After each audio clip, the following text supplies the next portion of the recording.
तर भाऊनं अण्णांनी मी आला होता बार्शीत. सप्त्याचे पॉम्पलेट आणायचे होते आणि मंडईत थोडं काम होतं. मग मंडईतलंही काम झाल्यावर सगळं घरी जाताना अण्णाचे डायलॉग ऐका फक्त तुम्ही. नींबू शरबत पेंद्र, और क्या क्या करेंगे? लेकिन आज सत्य का गाड़ा नहीं रहेंद्र, क्यों? सत्य का संग रहेंद्र.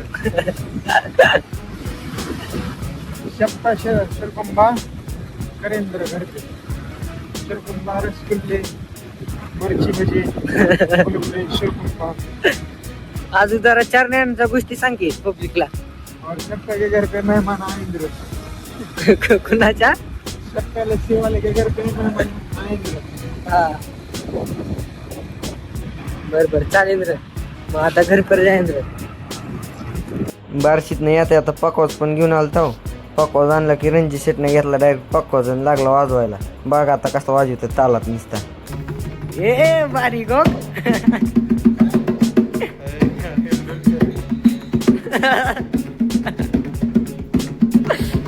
एकच नंबर. घरी आल्यावर बघतो तर काय सप्ताहाचे 3 दिवस आधीच मंडप टाकले. परी पॉम्पलेट आणलेलं. मग लागला गावात चिटकवायला. त्याला असं रच करके खळावून घेतला आणि जयरामकडे दिलं. लागलं जयराम चिटकवायला भिंतीवर. गावात सगळीकडे चिटकून झाल्यावर आम्ही गेलो शालगावला. शालगावमध्ये चिटकवलं. शालगावमध्ये लावून झाल्यावर आम्ही गेलो डायरेक्ट बावीला. बावीत ही लावलं. बावीत चिटकून झाल्यावर लगेच आम्ही खंडोबा मंदिरात आलो बावीच्या. तिथं दर्शन ही घेतलं आणि तिथून परत गेलो महागावला पण चिटकवलं. महागावमधनं परत तावडीत आलो. तावडीत येऊन बघतो तर काय डायरेक्ट मोठ्या स्क्रीनवर धुरंधर लावलेला सगळ्याला दाखवायला. मग थोड्या वेळ धुरंधर ही बघितला इथं. नंतर इथं चिटकून दुसऱ्या गावात ही गेलो. परत तिथं काय मी शूटच केला नाही.